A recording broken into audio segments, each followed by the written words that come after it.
கொண்டார். மரணத்தை ஜெயிக்க இயேசு மனுகுலத்தின் மாம்சத்தை தரித்து இரத்தமுடையவராயிருந்தார். அந்த இரத்தமுடையவராய் இருந்த பொழுதிலும் அவர் எப்படிப்பட்டவராயிருந்தாரா? அந்த சாத்தானை, மரணத்துக்கு அதிபதியானவனை, மரணத்துக்கு அதிபதியானவனா என்ன? நல்லா போய்கிட்டு இருந்த குடும்பத்துக்குள்ள ஒரு பொறாமை என்ன ஒன்று உள்ள வந்து என்ன பண்ணுது? அந்த குடும்பத்தையே கலக்கி. இன்னைக்கு அப்படிதானே பார்த்தோம். ஆவியானவர் என்ன பேசினாரு?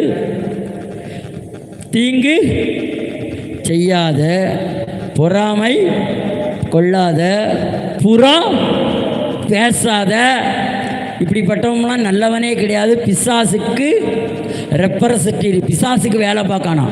ஆனால் இவன் 1000 தான் கோயிலில் போய் 1000 விளக்கு போட்டாலும் இவன் விளங்காமல் தான் இருக்கான் தெருவிளக்கில். அல்லேலூயா. ஆமாம், தெருவிளக்கு போட்டோன்னு தான் இவங்கெல்லாம் கூடுவாங்க. பார்த்துருக்கீங்களா தெருவில்? இப்போ எப்படின்னு தெரியாது. இப்போ வாட்ஸ்அப்பில் குரூப்பை உட்காந்து பேசிக்கிட்டு இருக்கான்.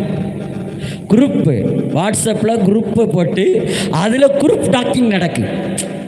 அதையும் நான் பார்க்குறேன். இப்போ லேட்டஸ்ட்டாக பண்ணுறான். 6 மணி ஆனோன்னு எல்லோரும் என்ன பண்ணுறாங்களாம்? சில குரூப்பை பார்ப்பேன், 5 பேர் 6 பேர் அந்த குரூப்பில் என்ன டாக்கிங் பண்ணிக்கிட்டு இருப்பான். நம்மளும் உள்ளே ஜாயின் பண்ணிக்கலாம். ஆமாம், நான் ஒரு நாள் தெரியாதவங்க ஒரு குரூப்பில் வாட்ஸ்அப்பை ஈவினிங் டயத்தில் அப்படி பார்த்துக்கிட்டே இருக்கும்போது ஒரு 5 பேர் பேசிக்கிட்டு இருக்கான்.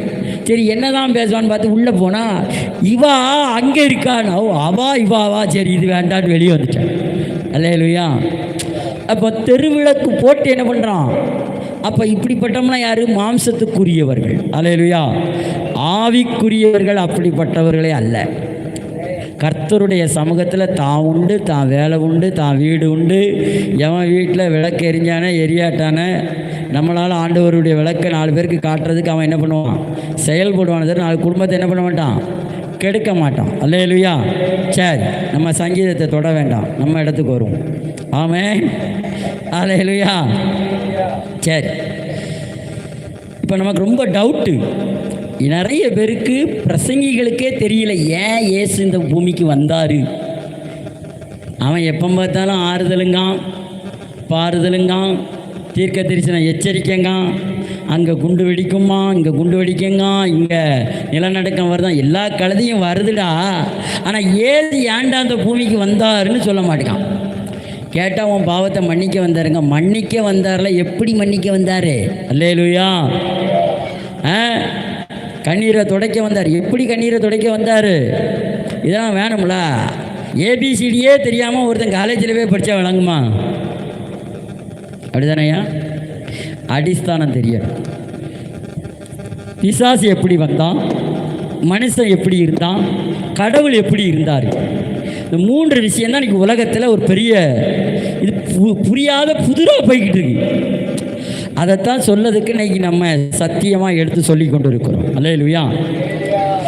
தேவன் ஆதியிலே வானத்தையும் பூமியும் சிருஷ்டித்து, வானம் தேவனுடையவைகள் என்று சொல்லி, தேவ தூதர்கள் எல்லோரும் வானத்தில் தான் இருக்கணும், மனுபுத்திரனாகிய ஆதாமும் ஏவாளும் பூமியில் தான் இருக்கணும், இந்த பூமியை படைத்து அவங்க கையில் கொடுத்துட்டார்.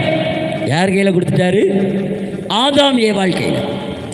சரி, இந்த பிள்ளைகள் இளந்தம்பதி, புது ஜோடி, இந்த ஜோடிகளுக்கு காத்து கருப்பு அடிச்சிடக்கூடாதுன்னு சொல்லி ஒரு மெய்காப்பாளனாகிய, வானத்தில் மெய்காப்பாளனாக இருந்த அவன் தான் யாரு? மெய்காப்பாளன் லூசிபர். அவனை கொண்டு வந்து இந்த ஏதேன் தோட்டத்திற்கு ஒரு காவலாளியாக வைத்தார். ஆனால் அவன்கிட்ட என்ன சொன்னார்? வானத்தில் உனக்கு எல்லா அதிகாரமும் இருக்கு, ஆனால் பூமியில் உனக்கு என்ன கிடையாது? அதிகாரம் கிடையாது. காரணம், நீ இந்த மெய்காப்பாளனாகிய இவர்களுக்கு நீ ஒரு காவலாளி, ஆனால் இந்த பூமிக்குரிய அனைத்துக்கும் இவர்கள்தான் அதிகாரி. சொல்லுங்க, இந்த பூமிக்கு யார் தான் அதிகாரி? மனுஷன் தான், மனுஷி தான், மனுபுத்திரர்கள்